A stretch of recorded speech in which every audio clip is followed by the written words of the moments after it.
Donc, je viens de recevoir le directeur régional de l'UNICEF qui est venu à Goma à la suite surtout des événements qui est passé.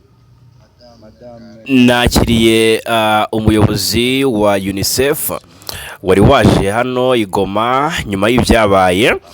Madamu Karine Bwise murabizi ko yishwe n'umugabo witwa Felix Tshisekedi, yishwe na drone ya Tshisekedi. Igitero cyari kigamije umuntu ku giti cye kandi cyari kigamije abayobozi ba M23 AFC. Nyuma y'ibi byabaye, umuyobozi w'akarere wa UNICEF yaje kureba uko ibintu bimeze, ariko cyane cyane aje guhumuriza abakozi ba UNICEF by'umwihariko, ariko nanone cyane umuryango wa nyakwigendera Karine Bwise ndetse n'abakora ibikorwa by'ubutabazi muri rusange. Byari n'umwanya wo kureba icyerekezo cy'imirimo izakorwa mu gihe kiri imbere, aho twijeje ko hazabaho uburenganzira bwo kugera aho bakorera mu mutekano, ariko cyane kurinda abana, abasaza n'abakecuru ndetse n'abaturage muri rusange. Ariko nanone byari kugaragaza ituze mu by'ukuri rigaragara mu rwego rwa gisirikare rigomba gukomeza rero gushimangirwa. Nicyo navuga. Murakoze. Ni Colonel Nanga, ni coordinateur wa Alliance Fleuve Congo M23, nyuma y'uko yari yakiriye itsinda ry'abayobozi ba UNICEF nyuma y'ibyabaye hariya mu mujyi wa Goma mu minsi yashize ejo bundi tariki 11 Werurwe 2026, ubwo igisirikare cya Congo cyoherezaga drone hariya mu mujyi wa Goma igahitana Umufaransa-kazi wakoreraga UNICEF Karine Bwise. Ni igitero cyamaganwe na M23 ubwayo, bivuga ko ngo cyaje kigamije guhitana uwitwa Joseph Kabila Kabange, Colonel Nanga, General Sultani Makenga, uwitwa Freddy Kaniki na Bertrand Bisimwa. Aba rero n'abayobozi bakuru muri M23 Kinshasa ishaka kuba yakwivugana. Ibyo bitero rero ngo byari bigamije byagabwe ahitwa Mahimbi muri commune Himbi ni mucyo wa Uvira, ahari inyubako y'umudamu wa Joseph Kabila, ariko byaje kurangira mu by'ukuri iki gitero kigabwe ku nyubako ikoreramo uyu muryango wa UNICEF gitana Karine Bwise n'abandi bagera kuri babiri batatangajwe amazina na titre zabo, ariko ku ruhande rwa Kinshasa akavuga ko ari M23 yakozwemo. Hanyuma ibyo ni biri kuvugirwa i Goma, ni muri Kivu y'Amajyaruguru, ni mu burasirazuba bwa Repubulika Iharanira Demokarasi ya Kongo. Nimunyemerere nkomeze mbabwira ko ubu M23 yafashe umwanzuro ukomeye wo kwirukana, guhagarika umuyobozi ukomeye muri biro ya M23 yitwa Yannick Echisola. Ndaje mbabwire ibyari byo, mbabwire impamvu yahagaritswe. Ni mu itangazo ryashyizwe hanze na Bertrand Bisimwa, ni vice president wa M23. Turagerukira ku kibuga cy'indege mpuzamahanga cya Goma, turebera hamwe uko umutekano wifashe, tunarebera hamwe ibyasabwe na Bruno Lemaki. Ubu yarashaka rero ko ngo iki kibuga cyakongera gufungurwa. Ahagarariye umunyamabanga mukuru wa Loni wungirije muri Repubulika ya Demokarasi ya Kongo. Turabikomozaho tubive imuzini muzingo muri amakuru. Turarebera hamwe ibijyanye na FDLR ikomeje kugarukwa mu biganiro bya Washington DC. Turakomoza ku myanzuro yafatiwe i Washington. Turarebera hamwe ibyo Tibonagi avuga adashidikanya ku bushake bwa guverinoma Kinshasa bwo kunoza mu by'ukuri ibikubiye mu masezerano Kongo n'u Rwanda byasinyiye i Washington DC muri Leta Zunze Ubumwe za Amerika. Uyu rero ni Tibonagi wabaye umunyamabanga wungirije wa Leta Zunze Ubumwe za Amerika ushinzwe ubufatanye na Afurika. Abikomozaho turaje tubive imuziri muzingo. Hanyuma reka nkubite mbangura mbabwire ko murasirazuba bwa Repubulika ya Demokarasi ya Kongo impungenge ku mutekano zikomeje kuba zose. No mu gitondo cyo kuri uyu munsi wo kuwa gatanu tariki 20 Werurwe 2026 havuzwe intambara ikomeye mu gace ka Sanje kugera Biriba, Kabunambo ndetse na Kamate. Aha hose ni mu kibaya cya Rusizi muri Kivu y'Amajyepfo. Byavuzwe ko isasu ryongeye kuvuza ubuhoha hagati y'impande zombi. Turabikomozaho. Ni nyuma y'uko rero Uvira hafunzwe inzira. Murabizi ko nta nzira iva Bukavu yerekeza Uvira igikora akakanya rero bavuga ko Wazalendo bafashe umwanzuro wo gufunga buri kayira kose kerekezaho M23 igenzura. Hanyuma turaje turebere hamwe mu by'ukuri niki cyatumye izi nzira zose zifungwa, n'icyatumye Wazalendo zifata iki cyemezo. Ndabibabwiraho 5 muri aya makuru. Mu bice bya Kivu y'Amajyepfo ahitwa muri Fizi, igisirikare cya FARDC ndetse na Wazalendo barigamba ko abarwanyi bagera kuri 20 mu mutwe witwaje intwaro wa M23 hamwe n'abo bafatanyije barimo twirwaneho ngo bashyize intwaro hasi bakishyikiriza coalition. Reka nze mbabwire inkuru mbi cyane iturutse Bukavu iravuga ku nkongi y'umuriro mu gace k'ingenzi. Ndaje mbabwireho 5 kuri 5. Turakomoza ku kwinjira muri Uvira kw'ingabo z'Ububirigi bivuga ko zaturutse hariya Ikindu muri Maniema. Turebera hamwe icyaba kizijyanye n'ingabo bivuga ko zimaze iminsi zitegura urugamba karahutaka gufasha igisirikare cya Kongo guhangana n'umutwe wa M23. Reka rero tuze kubikomozaho 5 kuri 5. Nongeye kuba ikaze mbibutsa ko binoroshye cyane gukomeza kwibanira natwe hano kuri News Lab TV.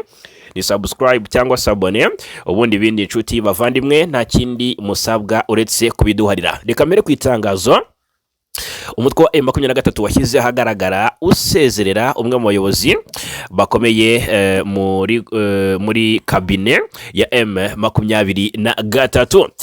Yes, yitwa Yannick Chisola. Uyu we ntibikiri inkuru, yamaze kwirukanwa cyangwa se guhagarikwa mu nshingano ze. Nitangazo ryashyizwe hanze na Bertrand Bisimwa. Nitangazo riri mu rurimi rw'igifaransa, turagerageza kugenekereza mu rurimi rw'ikinyarwanda. Baravuga bati ni itangazo ryashyizwe hanze ariko rigenewe Yannick Chisola Kwasa Mukwenu. Aya niyo mazina ye. Yari umuyobozi w'ibiro cyangwa se directeur de cabinet by'ishami rya politike rya AFC M23 Igoma. Impamvu guhagarikwa ku kazi cyangwa se ikizwi nka suspension. Bwana muyobozi w'ibiro hashingiye ku makuru yagiye yatangwa kenshi agaragaza imyitwarire idakwiye kandi irenze urugero ku ruhande rwawe.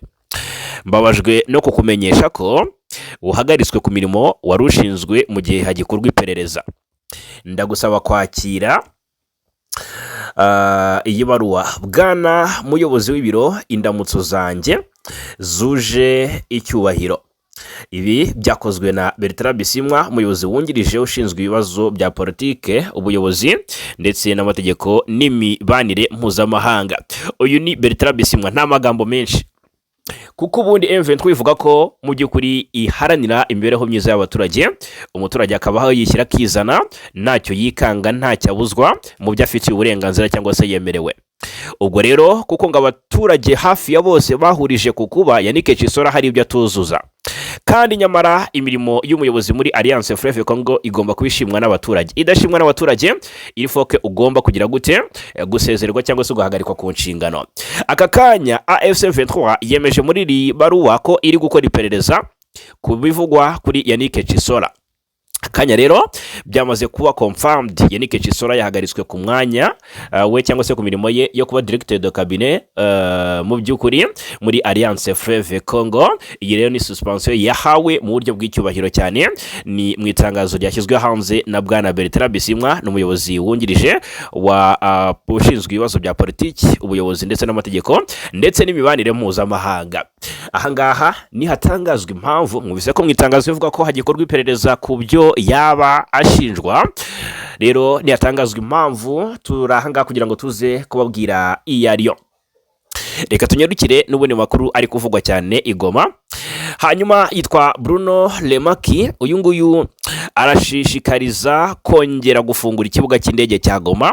Lemaki uhagarariye umunyamabanga mukuru wa Loni wungirije muri Repubulika ya Demokarasi ya Kongo ni uri gusaba ko hafungurwa kongera cyangwa se hakongera gufungurwa Aeroport International de Goma iri muri Kivu y'Amajyaruguru. Mu kiganiro yagiranye na Radio Okapi ku 18 Werurwe yari yavuze ko gufungurwa kw'iki kibuga cy'indege bigora cyane imiryango itanga ubufasha kugera muri ako gace, cyangwa se kuba iki kibuga kigifunze bigora cyane imiryango itanga ubufasha kugera muri ako gace. Asa nkaho akomoza ku byatangajwe na Emmanuel Macron mu mwaka ushize wavugaga ko ngo igikwiye ari uko iki kibuga cy'indege cyafungurwa kugira ngo ibikorwa by'ubutabazi bikorwe. Uyu Lemaki yongeye gutangaza ifungurwa ry'ikibuga cy'indege cya Goma, ariko ngo niyo byaba ku ndege z'ubutabazi gusa ngo byoroshya cyane ibikorwa by'ubutabazi. Ubu kugera i Goma ngo biragoye cyane kuko bisaba kunyura mu bindi bihugu, bigatuma ubufasha butinda kuhagera.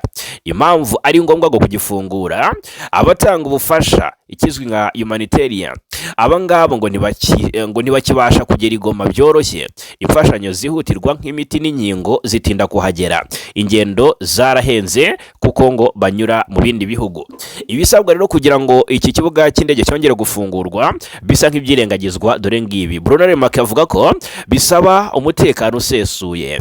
Hanyuma ariko si n'umutekano usesuye ngo binasaba ubushake bwa politiki hagati y'impande zihanganye harimo FCM 23 gukemura ibibazo bya tekinike, imiyoborere y'ikirere ikizwi nka ni espace aérien ndetse n'imicungire y'ikibuga cy'indege. Ikimenyetso cy'icyizere rero cy'uko mu by'ukuri bizagerwaho kuko mu kwezi kwa Gashyantare kajugujugu ya MONUSCO yageze i Goma bwa mbere nyuma y'umwaka iki kibuga gifunzwe kubera intambara. Iyi ndege murabyibuka yari itwaye Viviane Van de Per, wananditse amateka ko indege ya nyuma yavuye i Goma ubwo Goma yafatwaga yari itwaye Viviane Van de Per, ndetse n'iya mbere yongeye kururukira hari i Goma rwose mu gihe hagenzurwa na M23 yari izanye uyu Viviane Van de Per, akano akanyuzemo. Uyu rero Viviane Van de Per yavuze ko ati nari mu ndege ya nyuma yahagurutse hano mu mwaka wa 2025, none ndi no muri kajugujugu mbere igeze hano nyuma y'igihe kirekire. Agira ati nizeye ko iyi ari intangiriro yo kongera gufungura iki kibuga cy'indege ku nyungu z'abaturage. Aha rero yasaga nk'utanga icyizere ko yizeye neza ko mu by'ukuri yari intambwe kuba mu by'ukuri indege ya mbere yururukiye hari i Goma ari intambwe ya mbere mu by'ukuri itewe igana kwifungurwa ry'ikibuga cy'indege mpuzamahanga cya Goma. Abenshi rero bati iki kibuga cy'indege gifunguwe ku bushake bwa M23 nibwo byagira umusaruro, ariko habaho igitutu kwanga rwose cyangwa se byagorana. Ndashaka mutanga ibitekerezo, ese M23 ifungura ikibuga cy'indege accordingly murabona ubutabazi bukenewe ari ubwifashisha ikibuga cy'indege mpuzamahanga cya Goma, ubwihutirwa bukeneye gutangwa mubwire. Hanyuma reka tunarebere hamwe n'andi makuru kuko muri Kivu y'Amajyepfo ho hari amakuru ndetse menshi cyane dukwiye kuba tunibandaho. Birakomeye cyane aka kanya. Felix Tshisekedi yakaniye arashaka Uvira bubi na bwiza, umubiri ngagiye kumufasha kurwana. Ariko kandi no mu gitondo cyo kuri uyu munsi wo kwa gatanu tariki 20 amakuru arangaragariza ko ngo hongeye kuvuga isasu mu gace ka Sange.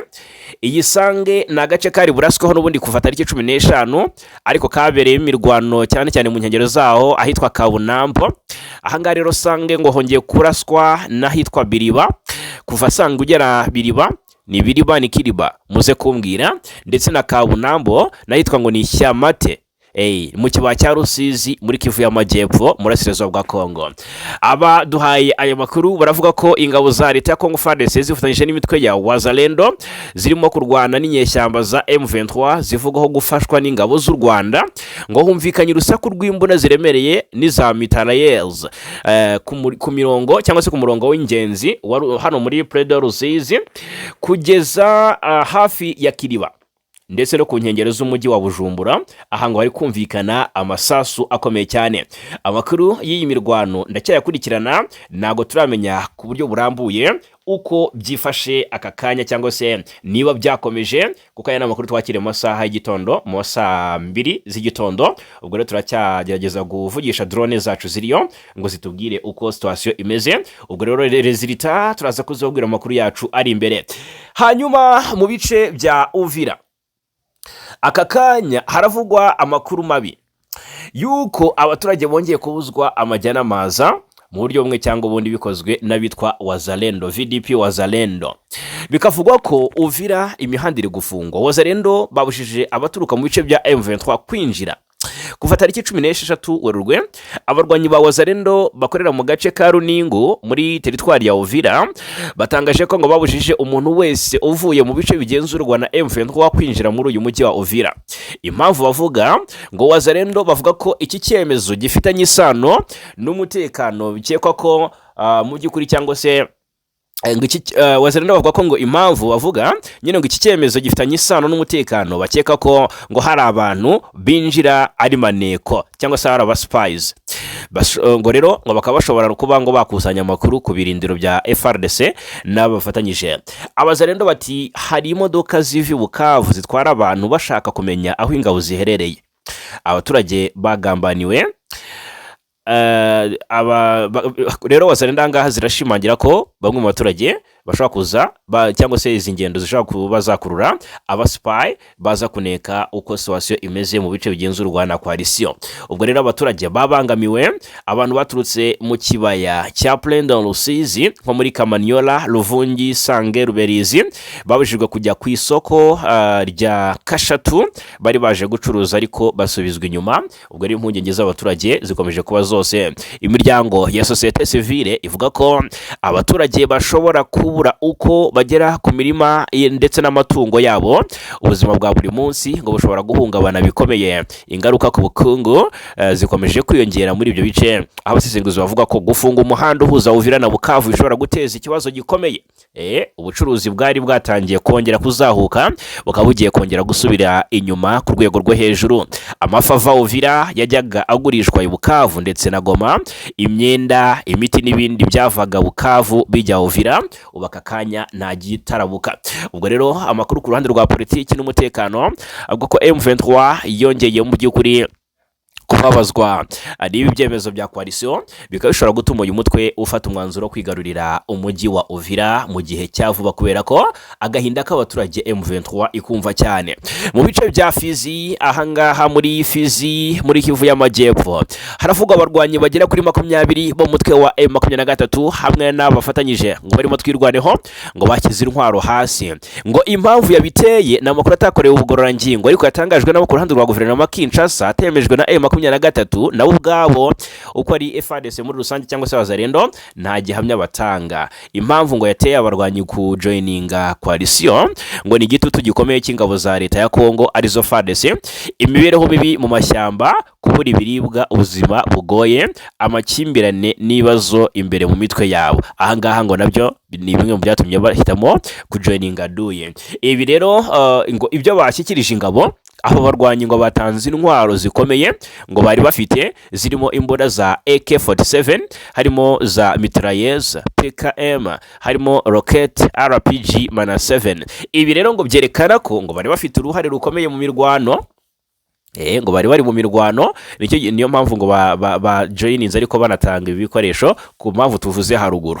Hanyuma ibyo rero mu by'ukuri ni biri gutangazwa n'abo ku ruhande rwa guverinoma Kinshasa bidafitiwe gihamya. Icyo bisobanuye ku ntambara, iki ni ikimenyetso cy'uko morale ngo umutima w'urugamba birumvikana wabo barwanyi uri kugabanuka. Birumvikana cyane ngo niba bahisemo kujoininga ku mpamvu z'uko batarya, nta kintu na kimwe kibafasha kumererwa neza gihari, bahitamo kujoininga nyine ngo kugira ngo ariko se guhungira muri FARDC so guhungira ubwayo mu kigunda. Turakomeza dukore ubushakashatsi kuri iyi nkuru tumenye niba ko kari ukuri guhamye, ariko kandi birazwi ko FARDC ikunze kubeshya ko yakiriye abarwanyi ba M23, ntiyerekane nimero matricule, ntiyerekane n'ibindi biranga umusirikare ngo bigaragazwa neza ko yabavuye ku ruhande bari bahanganye. Ibi ariko ni bikunze gutangazwa kuko inkuru nk'iyi ivuga iby'uruhande rwa rumwe rwatangaje ntabwo wayishinga hagati ngo yemeze 100%, ariko nibiraho biba biri kuvugwa nyine,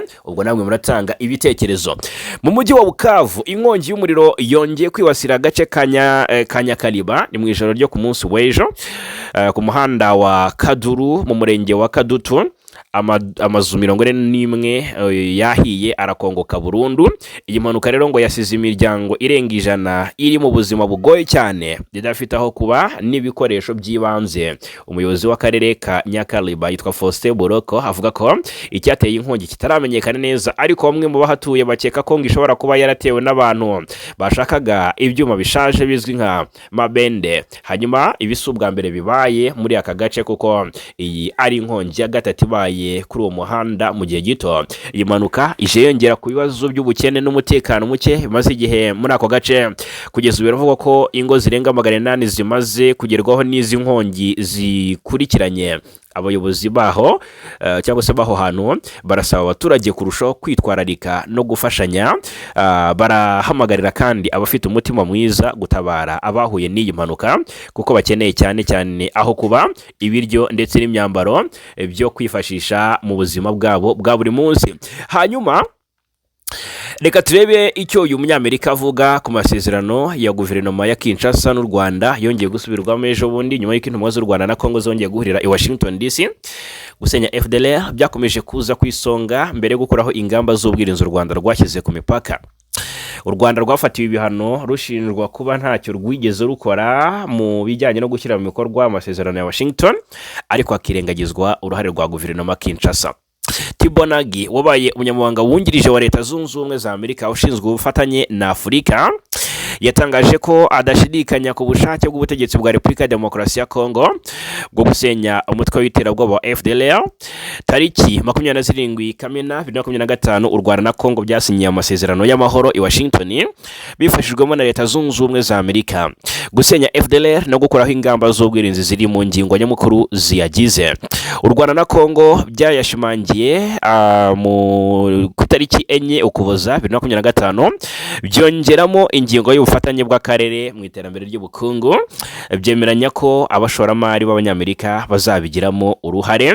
Ni amasezerano yasinywe hagati cyangwa se yashimangiwe hagati ya Perezida Kagame na Tshisekedi ndetse na Perezida Donald Trump wa Amerika hariya i Washington DC.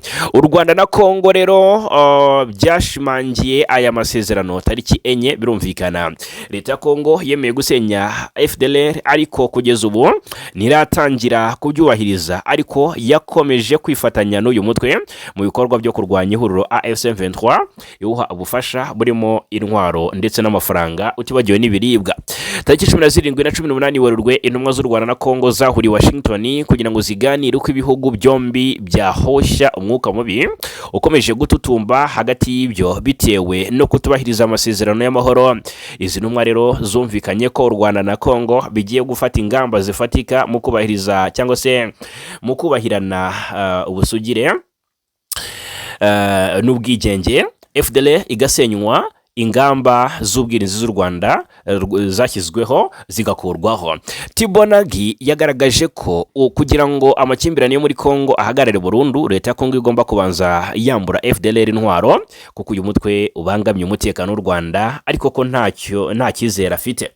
Ati ni byiza gushyira hanze irindi tangazo ry'amahoro rihuriyeho rya Amerika, Kongo n'u Rwanda ku ngamba zo guhagarika amakimbirane yo muri Kongo, ariko byose bihera muri Kongo igomba gusenya FDLR. Bigomba guhera kuri Kongo kwigomba gusenya FDLR. Ikibazo kibangamye u Rwanda ndashidikanya cyane ko babishobora cyangwa babishaka. U Rwanda rero rugaragaza ko ruzakuraho ingamba z'ubwirinzi mu gihe FDLR izaba yasenywe, kuko rudashobora kwemera ko uyu mutwe ugaruka guhungabanya umutekano w'abaturage barwo. Amasezerano ya Washington DC muri Leta Zunze Ubumwe za Amerika, ese aka kanya yabaje avuguruye cyangwa ni yayandi n'ubundi yarasanzwe ariho ashimangiwe? Ni imyanzuro ikomeye cyane inihutirwa tugiye kuba tukomozaho, turebere hamwe byinshi kuri yo, dore ko iby'u Rwanda na Kongo byumvikanye cyangwa se byaganiriyeho ni ibintu bikomeye cyane. Hari abavuga ko byagoranye, hari abavuga ko byoroshye, hari abavuga ko byazambye, cyangwa se hari n'abavuga ko byateye indi ntambwe. Reka mbahunze yobera muri aka kanya tubane kuva ku munota mbere kugera ku wanyuma. Ubwo rero kandi murabizi ko tumaze iminsi itageze kuri 2 tubwiye ko intumwa z'u Rwanda ndetse na Repubulika ya Demokarasi ya Kongo zongeye gutumirwa i Washington DC muri Leta Zunze Ubumwe za Amerika. Byari byatangajwe ndetse biza gukomozwaho na Minisitiri w'Ububanyi n'Amahanga w'u Rwanda Olivier Nduhungirehe. Niwe yatangaje ko hari itsinda ry'u Rwanda ryitabiriye ibiganiro by'inyabutatu byagombaga cyangwa se byahuje. Icyo gihe rero yavuga ko bigomba guhuza u Rwanda na Kongo hamwe na Leta Zunze Ubumwe za Amerika, bikabera i Washington DC. Ni ibiganiro byaje nyuma yuko hakomeje gutegerezwa ishyirwa mu bikorwa ry'amasezerano yasinywe hariya i Washington tariki 4 Ukuboza 2025, ariko amaso ahera mu kirere. Ikitwa guhana gahenge reka da intambara zarakomeje ziba intambara kabisa hariya murasirazuba bwa Kongo. Nyuma y'isinywa ry'ayo masezerano ya Washington, murabizi ko aribwo umujyi wa Uvira wafashwe n'abarwanyi ba M23. Nitubabwira intambara ko yakomeje, muri bibaza mutese u Rwanda na Kongo byararasanye. Oya, ahubwo nuko u Rwanda rushinjwa ko rushyigikira umutwe wa M23. Nuko ngo rero iyo M23 ifashe intwaro igahatana ikarwanira mu bice runaka, igafata uduce runaka, byitirirwa u Rwanda. Bisobanuye ko ngo rwarenze ku masezerano y'amahoro. Niyo mpamvu mwabonye amatangazo amwe namwe y'ibihugu bikomakomeye hirya no hino ku isi byamagana ifatwa rya Uvira nyuma y'amasezerano ya Washington.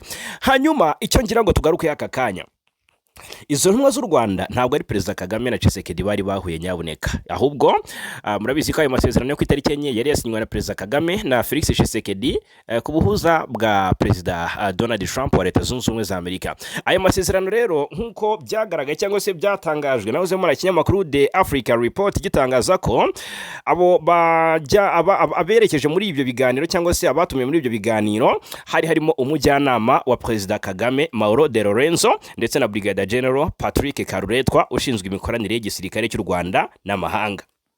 Aba bombi ni bamwe mu bakunze n'ubundi kwitabira ibiganiro byagiye bihuza u Rwanda na Kongo, byaganishije n'ubundi kwisinywa ryari amasezerano y'amahoro yo mu Kuboza umwaka ushize, murabyibuka. Bivugwa ko ku ruhande rwa Kongo ibiganiro byari byitabiriwe n'abarimo intumwa yihariye ya Perezida Felix Antoine Tshisekedi ariwe Patrick Lubeya. Aka kanya ndagira ngo munyemerere untega amatwi kuva ku munota w'ambere kugera ku wanyuma wumve ibyo u Rwanda na Kongo byumvikanye nyuma yo kongera guhurira i Washington. Reka nze mbikomozeho mbibabwireho gatanu kandi hanyuma ariko ndanababwira ko Kinshasa rurakinga babiri. Hamaze iminsi havugwa runtu hagati ya Bahati Lukwebo udashyigikiye ko Tshisekedi ahindura itegeko nshinga. Aka kanya maginga ya uyu musenateri yamaze kwegura muri Sena, aravuze ati bisi nabishobora simbyishoboreye, ati ngira gatwe gato nkakarinda uruguma. Yagize atya yegura kuri uyu mwanya cyangwa se yegura muri Sena ya Kinshasa. Reka nze mbabwireho, reka mbanze mbahe updates cyangwa se amakuru ari kuvugwa ku kibuga cy'imirwano. Havuzwe ituze ariko ritarambuye cyangwa se ridahanzwe amasoko ryatinda bitewe n'uburyo mu by'ukuri buri ruhande ruri kwitegura urugamba. Havuzwe amakamyo agera kuri 7 yambutse Kavimvira na Gatumba aturutse Bujumbura. Ayo makamyo ngo yarasinye ibikoresho n'abasirikare baba b'u Burundi, bakavuga ko harimo n'abandi b'abanyatanzania. Ni ibivugwa, birumvikana ko nago birasobanurwa neza. Ese naba FDNB cyangwa se harimo n'aba TPDF, ni ikibazwa. Ariko kandi ikigamijwe no kuza kurinda umujyi wa Uvira kubera ko 23 ngwiri kuvuzigiriza imirindi mu marembo y'uyu mujyi. Reka turebera hamwe aka kanya amakuru yarari guturukayo. Biravuga ko nta saso riri kuvuga, ariko buri ruhande ngo rufitiye umugambi mubisha urundi bitewe n'uburyo impande zombi ziri kugira gute ziri gucunganwa. Ni nyuma yo kurasanira muri axe zegera Uvira n'ubundi ku misozi ya Kabunambo na za Runingu ku muhanda Route Nationale nimero 5 ni muri teritwari ya Uvira n'ubundi humvikanye amasasu y'imbona ziremereye ndetse n'izoroheje.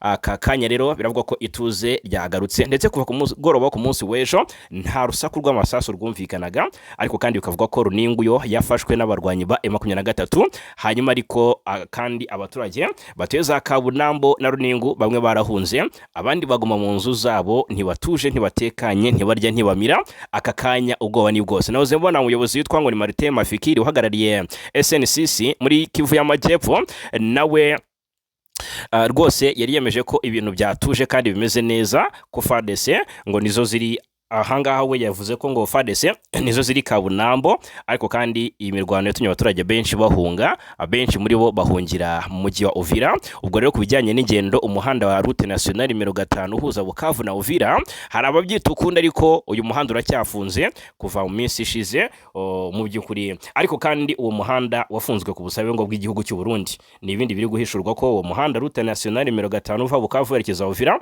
wafunzwe ku busabe n'igihugu cy'u Burundi, kuko ngo iki gihugu gifite impungenge z'uko ngo hari abantu ngo bashobora kuba bawucamo bakinjira mu Burundi mu buryo bunyuranyije n'amategeko, ndetse u Burundi bwigize no gutangaza ko bushobora gufunga imipaka yabwo na Kongo niba Kongo iramutse itemeye gufunga uyu mupaka, kandi icyo Burundi bwasaba Kongo ntigikore, njye mbona ntacyo, kubera ko ibihugu byombi byabaye nk'agati k'inkubirane. Hanyuma aha Uvira nta sasu uri kuvuga, abari kubabwira ko hari imirwano aka kanya, ubwo hari ukundi cyangwa se hari andi masuruse bafite, ariko amakuru arangaragariza ko ituze ari ryose. Ariko ku ruhande rwa M23 baritegura kwa advancinga, uruhande rwa coalition narwo ruritegura kwatsa umuriro kuri M23. Reka tuve Uvira tugaruke muri Walikale. Ahangaha muri Walikale haravugwa ukongera imbaraga z'ingabo za Alliance Fleuve Congo M23, ni ukwanga igisirikare cyabo ARC, Armée Révolutionnaire Congolaise, ngo kiri kongera imbaraga zidasanzwe, cyo bita deployment ya ibikoresho ndetse n'ingabo mu bice bya Bukumbirwa. Abarwanyi ba M23 ngo bakomeje kohereza imbaraga nyinshi mu bice byo muri teritwari ya Walikale, nk'uko amakuru aturuka ku bayobozi b'umuco n'inzego z'umutekano bitangaza. Ngo ku munsi wo kuwa gatatu tariki 18 Werurwe, ngo hageze ahangaha muri Bukumbirwa, hageze izindi ngabo n'ibikoresho bya gisirikare, amasasu n'ibindi mu gace ka Bukumbirwa. Akana gace rero kari hagati ya groupement ya Ikobo ndetse na Kisimba. Izi ngabo ngo nshya ngo zaje zisanga izari zaragezeyo ku itariki 14 Werurwe, aho zashyizeyo ibirindiro bitatu bishya muri Bukumbirwa. Ibi byatumye AFC M23 ikomeza gukaza umutekano no kwigarurira neza agace ka Ikobo basanzwe bagenzura hose. Hanyuma rero izi mbaraga cya zikaba zije ziturutse mu duce twa Bleusa na za Rusamambu no mu bwami bwa Bwito, muri sheferi ya Bwito, aha ni muri teritwari ya Rucuru. Abasesengura rero bakavuga ko iyi gahunda yo kwimura ingabo ishobora kubigamije gutegura ibitero bishya ku ngabo za leta ya Kongo FARDC ndetse n'abarwanyi ba Wazalendo, cyane cyane mu gace ka Kisimba. Ariko kandi mu duce ngo dushobora kwibasirwa cyane harimo umujyi w'ingenzi wa Pinga, n'umudugudu wa Kailenge ndetse na Maruho. Aha hose rero ngo haracyari ingabo za leta zicungira umutekano uyu mujyi wa Pinga. Ngo kubera impungenge rero, abayobozi b'umuco bo muri ako karere barasaba inzego z'umutekano kongera ubwirinzi no gukaza ingamba z'ubwirinzi kugira ngo baburize imigambi y'abarwanyi ba M23 bashaka kwagura ibice bagenzura muri ziriya axe. Abarwanyi ba M23 badeployinzwe ahangaha baturutse muri sheferi ya Bwito, ngo nabagabanyutse kuri bandi bamaze iminsi besurana na Wazalendo muri sheferi ya Bwito, n'ubundi ni muri Rucuru. Mwabanumwe ibintu ntago byoroshye na gato. Nta byinshi biri kuvuga ku kibuga cy'imirwano, reka tugaruke turebera hamwe noneho ibijyanye n'ibyemeranyijweho hagati y'u Rwanda na Repubulika Iharanira Demokarasi ya Kongo i Washington DC muri Leta Zunze Ubumwe za Amerika. Biravugwa ko intumwa z'u Rwanda na Repubulika ya Demokarasi ya Kongo zarahuye zemeranya ku ngamba zifatika ngo zigamije gukomeza gushyira mu bikorwa amasezerano y'amahoro ya Washington nyuma yo kongera guhurira i Washington muri Leta Zunze Ubumwe za Amerika. Kuwa kabiri tariki 17 Werurwe no kuwa gatatu tariki 18 Werurwe nibwo intumwa z'ibihugu byombi zahuye. Itangazo rero ryasohowe kandi rihuriweho, ryasohowe n'ibihugu by'u Rwanda na Kongo ndetse na Leta Zunze Ubumwe za Amerika. Amerika ivuga ko, cyangwa se impande zombi zivuga ko icyo Kongo ivuga ari nacyo u Rwanda ruvuga, ndetse nacyo Leta Zunze Ubumwe za Amerika nk'umuhuza zivuga ko ngo inama zabaye zasize impande zombi zemeranyije ku ngamba zifatika zigamije gukomeza gushyira mu bikorwa amasezerano y'amahoro ya Washington ari mu rwego rw'amasezerano ya Washington agamije amahoro ndetse n'uburumbuke. Iryo tangazo risobanura ko Kigali na Kinshasa byemeranyije ku ruhererekane rw'ingamba zihuriweho zigamije kugabanya umwuka mubi ndetse no guteza imbere intambwe igaragara ku butaka. Ni ingamba zirimo kwiyemeza gufata ibyemezo bifatika byo kubahana ku bijyanye n'ubusugire bw'ibihugu n'imbibi zabyo, guteganya gukuraho ingamba z'ubwirinzi z'u Rwanda mu bice byagenwe biri ku butaka bwa Repubulika ya Demokarasi ya Kongo, kongera ingufu kandi zifite igihe ntarengwa ngo Kongo ibe yasenye umutwe wa FDLR, n'umutwe ugizwe hanini n'abasize bahekuye u Rwanda muri jenoside yakorewe Abatutsi muri Mata 1994, ndetse no kurinda abasivile bagirwaho ingaruka n'ibi bibazo byose. Iri tangazo rikomeza rivuga ko Kongo, Kinshasa n'u Rwanda byongeye gushimangira ubushake bwabyo bwo kubahiriza amasezerano ya Washington agamije kugera ku mahoro arambye ndetse n'uburumbuke mu karere. Ku 27 Kamena 2025 bw'ibihugu byombi byasinye amasezerano ya Washington mbere yo kwemezwa na n'abaperezida babyo ku ya 4 Ukuboza 2025. Kigali na Kinshasa rero byongeye guhurira i Washington mu gihe Amerika iherutse gufatira u Rwanda ibihano irushinja kuba mu by'ukuri ngo rwarananiwe kubahiriza ibikubiye mu masezerano ya Washington rwiyemeje, ndetse no kuba ngo rukomeje guha ubufasha umutwe wa M23. Ni ibintu u Rwanda murabizi ko rudahwema kwamaganira kure uko bwije nuko bukeye, buruko rubishinjwa cyangwa se akenshi rubishinjwa rwo rwumvikana rubitera utwatsi, nk'uko ku rundi ruhande Kongo itera utwatsi gufasha FDLR. Icyo nshaka ko tugarukaho rero ni mu buryo bw'ubusesenguzi noneho icyo ibi byaganiriyeho bivuze. Reka tubirebere hamwe, ariko kandi mu by'ukuri turebere hamwe icya mbere kuri iyi ngingo. Mu by'ukuri turebere hamwe icyo aya masezerano agamije, ari mu yihe context.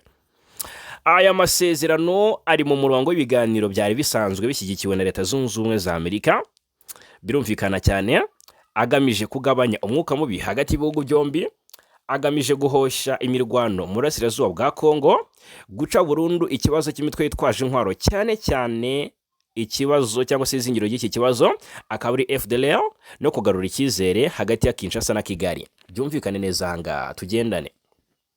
Hanyuma mu by'ingenzi byemeranyijweho: kubahana ku busugire bw'ibihugu, gukuraho ingamba z'ubwirinzi z'u Rwanda, defensive measures. Ahangaha ni naho bigoranira cyane.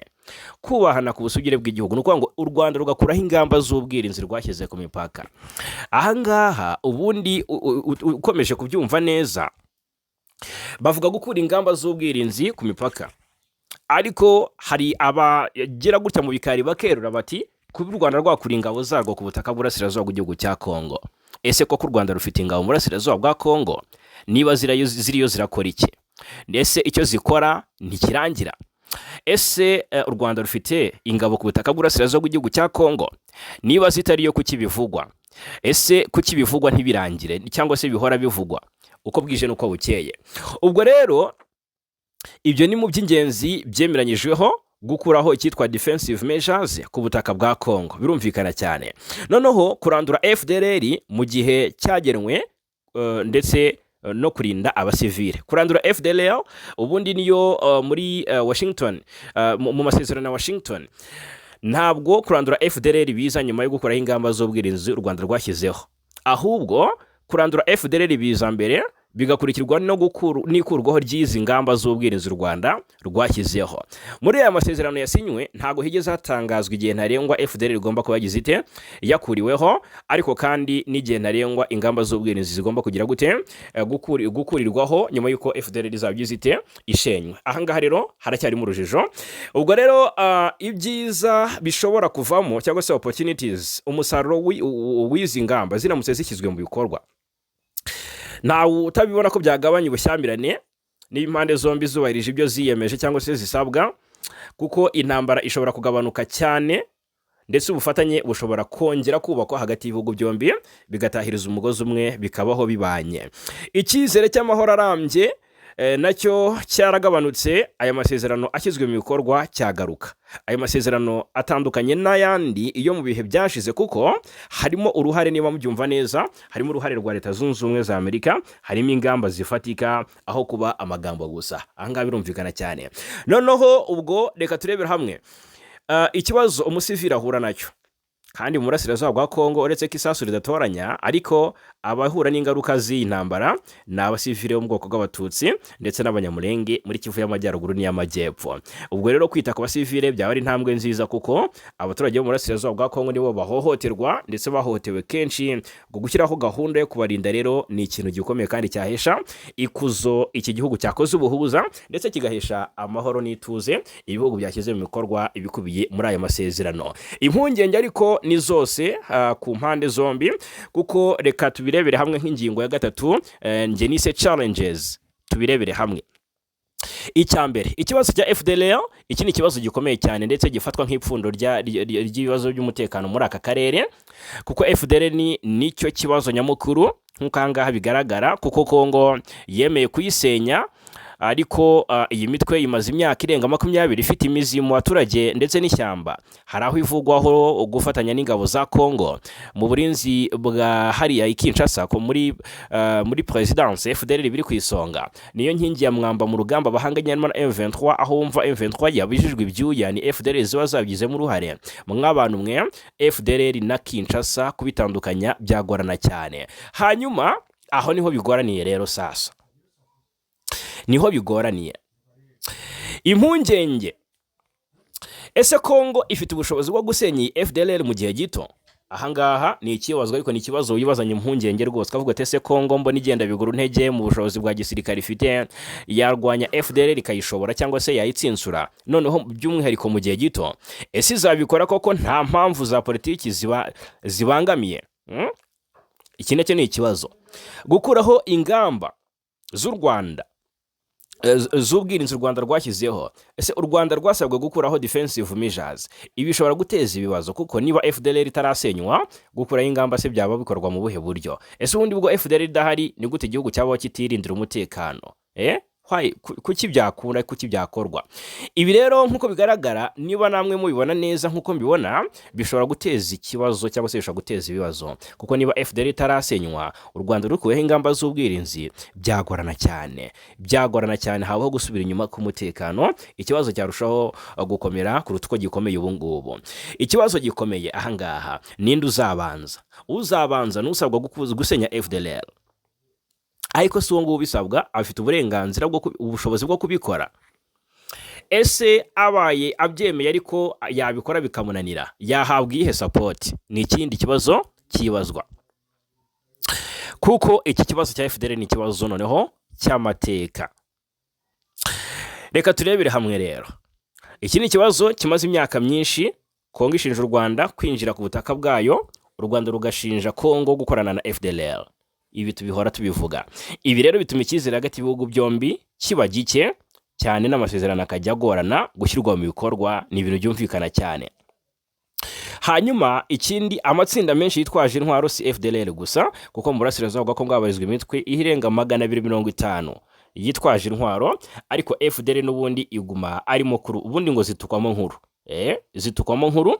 Ubwo rero mu by'ukuri nagira ngo mabwire ko hari indi mitwe myinshi muri Kivu y'Amajyaruguru n'iy'Amajyepfo kandi ihungabanya umutekano w'igihugu. Niyo mpamvu rero nubwo FDLR yasenywa, umutekano ushobora kutaboneka burundu, kuko ibibazo bya politiki imbere mu bihugu muri Repubulika ya Demokarasi ya Kongo, nk'ubwo hari igitutu cya politike ku buyobozi, ariko mu Rwanda umutekano w'igihugu niyo priorite, nicyo kintu gishyizwe imbere, gihora gihari kandi kitagomba guhungabanywa. Ari nayo mpamvu izo ngamba zose z'ubwirinzi zifatwa uko bwije nuko bukeye, ndetse zikavugururwa zigakazwa mu buryo bumwe cyangwa se ubundi. Ubwo rero murabizi ko amasezerano menshi yagiye ananirwa mbere. Aya si ubwa mbere rero byabibaye, habaye handi masezerano menshi imbere yayo, menshi ntiyashyizwe mu bikorwa uko byari biteganyijwe. Impungenge zakomeje kuba zose hagati y'impande zombi. Ukibaza ese aya masezerano yo azagira itandukaniro ki? Aho bishobora kugoranira cyane ni igihe ntarengwa cyo kurandura FDLR, ntabwo cyatangajwe muri izi ngamba zafashwe. Hanyuma ibi rero ni ibintu bigoye mu buryo bwa gisirikare, bishobora no gutinda cyangwa se ntibigerweho. Kudahuza mu gusobanura amasezerano nacyo ni ikindi kibazo kiri deep cyane. Kudahuza mu gusobanura ikibazo. Ahangaha niba ubwo reka yenda ntanga urugero ku Rwanda rusabwa gukuraho ingamba z'ubwirinzi, wenda mukumva ko ari ugukuraho biriya bisasu bimiri bindi hariya ku mipaka, gukura ingabo ku mipaka zirindiye umutekano igihugu n'ibindi bigiye bitandukanye. Ariko uburyo bisobanurwa, abandi ku rundi ruhande bakavuga bati ni ugukura ingabo z'u Rwanda mu burasirazuba bwa Kongo. Nukuvuga ngo gucagura ingabo z'u Rwanda zikava muri M23 zikagaruka mu Rwanda, zigava ku butaka bw'u Rwanda, hanyuma abanyekongo ibyabo bagasigara babyivuganira. Ahangaha abandi ku rundi ruhande niko babivuga. Ahangaha ni naho bigize gute bigoraniye. niho handi mu buryo bwo gusobanura akantu ku kandi cyangwa se ingingo ku yindi niho bigoranira hakavamo ukutizerana, kikaba ikibazo gikomeye kurusha ibindi byose. Niyo mpamvu n'ikorwa ry'intambwe rito rishobora gusubiza ibintu nyuma nk'uko aka kanya njye niko mbibona. Niyo mpamvu nabahaye rugari muri comment ngo mutubwire uko mubyumva namwe. Amasezerano ashobora kudindira bitewe n'uko mu by'ukuri impande zombi zidasobanura ikibazo uko kiri. Birumvikana cyane rero, uribaza utese mu by'ukuri mu buryo nka conclusion, ayo masezerano reka mubwire ko ni intambwe nziza cyane mu magambo, ariko mu bikorwa intsinzi yayo izaterwa n'ibintu bitatu gusa: ubushake nyakuri bwa politiki, icyo ni icyambere ku mpande zombi. Ndababwiza ukuri, muri conclusion nabateguriye cyangwa se icyo nakwita nk'igisubizo kuri ibi ngibi byose, amasezerano ni intambwe nziza kuko rwose impande zombi zirayemeranyaho, ariko ikibazo kibakuza ntibayasobanure kimwe ndetse ntibanayubahe ngo bayubahirize. Ariko ni intambwe nziza cyane mu magambo, ariko si mu bikorwa. Mu bikorwa bibaye yaba ari insinzi ikomeye, ariko bitanabaye dore icyo bisaba mu by'ukuri kugira ngo bibe full, biryohe cyangwa se bigere ku ntego. Insinzi y'aya masezerano izaterwa n'ibintu bitatu: ubushake nyakuri bwa politiki ku mpande zombi, icyo ni icyambere; kurandura FDLR mu buryo bugaragara ndetse bufite ubugenzuzi bukomeye, hakarebwa niba koko FDLR itakibarizwa ku butaka bwa Kongo. Ese murabona bishoboka? Abenshi batiwoya kuko Tshisekedi ntago yakwimenera amaraso, kuko FDLR na Tshisekedi basa nk'abahanye igihango. Noneho ubwo n'ubugenzuzi bukomeye bw'abafatanya ibikorwa nka Leta Zunze Ubumwe za Amerika bugakora, hakarebwa niba FDLR koko iri kurandurwa, byaba ngombwa Kongo byayinaniye igahabwa support mu kurandura FDLR. Ubwo rero umwanzuro w'ingenzi na amahirwe y'amahoro arahari, ariko inzitizi ni nyinshi cyane. Ikibazo cya FDLR ni ikibazo gikomeye ndetse kizagena niba ayo masezerano azatsinda cyangwa se azananirana. Ubwo rero birumvikana ko ari ibintu bitoroshye na gato. Reka dukomeze turebere hamwe mu by'ukuri uko bizagenda cyangwa se uko bizarangira. Ndagira ngo mabwize ukuri ko ibintu bitoroshye na gato. Yes, hanyuma reka tunyarukire Kinshasa. Ndagira ngo mutange ibitekerezo kuri iyo ngingo y'aya masezerano ya Washington. Kinshasa bibaye ngombwa ko Bahati Lukwebo udashyigikiye ko Tshisekedi ahindura itegeko nshinga yegura muri Sena. Ni senateri Modeste Bahati Lukwebo yeguye muri Sena ya Repubulika ya Demokarasi ya Kongo nyuma y'iminsi mike agaragaje ko adashyigikiye umugambi wa Tshisekedi Antoine wo guhindura itegeko nshinga.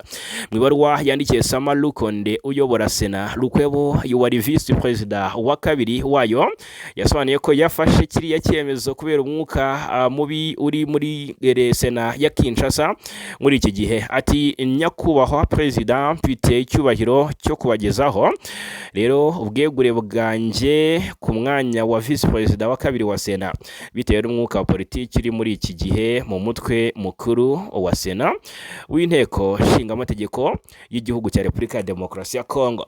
Bahati Lukwebo yavuze ko nubwo yeguye akiri inkoramutima ndetse akaba yubaha Perezida Felix Antoine Tshisekedi, yunzemo ati ubu bwegure ntibushingiye ku kunanirwa gukora akazi, kuko namye nshyira mu bikorwa inshingano zanjye neza kandi ku gihe. Intego ni ugutanga umwanya ku bandi banyamuryango bafite ubushake bwo gukomeza ibikorwa natangije guhera muri Gicurasi 2024 kugira ngo kugira ngo haze ituze muri Sena. Bahati Lukwebo mu kiganiro yaherukaga guha abanyamakuru yagaragaje ko adashyigikiye gahunda ya Perezida Tshisekedi wifuza guhindura itegeko nshinga kugira ngo yemererwe kuziyamamariza kuyobora Kongo muri manda ya gatatu. Yavuga ko Kongo idafite ikibazo cy'amategeko, ko ahubwo abayobozi batayubahiriza ari bo babangamye.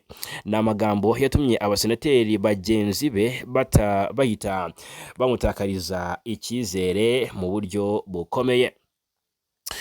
hanyuma ikibazo cy'impunzi z'abarundi cyaganiriweho mu nama y'iminsi 3 i Nairobi muri Kenya. Ni kuri wa gatatu Minisitiri Major General Retired Albert Murasira ushinzwe ibibazo by'impunzi mu nshingano ze yakurikiranye inama y'abaminisitiri yahuje abahagarariye guverinoma baturutse mu bihugu bitandukanye bya Afurika yaberaga i Nairobi muri Kenya kuva ku itariki 16 na 18 Werurwe 2026. Iyi nama yitabiriwe n'u Rwanda, Burundi, Tanzania, Kenya, Uganda, Zambia, Malawi, Mozambique na Afurika y'Epfo hamwe n'ishami ry'umuryango w'abibumbye ryita ku mpunzi UNHCR n'abafatanyabikorwa mu iterambere n'imiryango y'ubukungu mu karere. Ibiganiro byari bigamije gushaka igisubizo cy'ibibazo by'impunzi z'abarundi binyuze mu mikoranire yibanda ku guteza imbere no gushimangira gutaha ku bushake no gusubizwa mu buzima busanzwe impunzi mu gihugu cyabo. Hanyuma Minisitiri Murasira yashimangiye ubushake bw'u Rwanda, ashimangira ko gushyira mu bikorwa neza ibyumvikanyweho mu by'ukuri bizasaba ubushake bwa politiki bukomeye, kutihunza ikibazo ndetse no gusangira inshingano mu bafatanyabikorwa bose. Hanyuma tugana ku musozo, reka mbabwire ko ADEPR yambuye ubushumba 35 baregwa jenoside. Ni itorero ADEPR. Iyi rero ni inkuru inagezweho cyane ndetse mu by'ukuri tuza kugaruka mu makuru yacu ari imbere. Ivuga ko ADEPR yatangaje ko yambuye abantu 35 inshingano za gishumba n'iz'umubwiriza butumwa nyuma yo guhamywa n'urukiko icyaha cya jenoside yakorewe abatutsi muri Mata 1994. Iki cyemezo cyatangajwe ku ya 18 Werurwe gishingiye ku myanzuro y'inama nkuru y'abashumba ba ADEPR yateranye inshuro ebyiri muri 2025 no muri 2026 isuzuma ibijyanye n'abari bafite inshingano z'itorero ariko barahamwe n'ibyaha bya jenoside. Ubuyobozi bw'itorero bwamenyesheje abakristu ko abo bantu bose bakuwe ku nshingano zabo burundu bitewe n'ibyaha byabagaragayeho. Ubwo rero ku rutonde rwashyizwe hanze hagaragaraho amakuru arambuye kuri buri muntu, arimo amazina ye, inshingano yari afite mu gihe cya jenoside, aho yakoreraga ndetse n'aho aherereye ubu ngubu. Muri abo harimo bamwe bafungiwe mu magororero atandukanye mu Rwanda, abandi bari mu bihugu byo hanze nk'Ububiligi, Uganda, Malawi, Repubulika ya Demokarasi ya Kongo. Hari n'abakatiwe burundu n'inkiko ndetse n'abatorotse ubutabera cyangwa aho baherereye hatazwi neza. Ubwo rero icyo cyemezo kigaragara ko cyangwa kikagaragaza ko itorero ryiyemeje gukomeza guharanira ukuri n'ubutabera no gukura ku nshingano abagaragayeho ibyaha bikomeye nk'icyaha cya jenoside.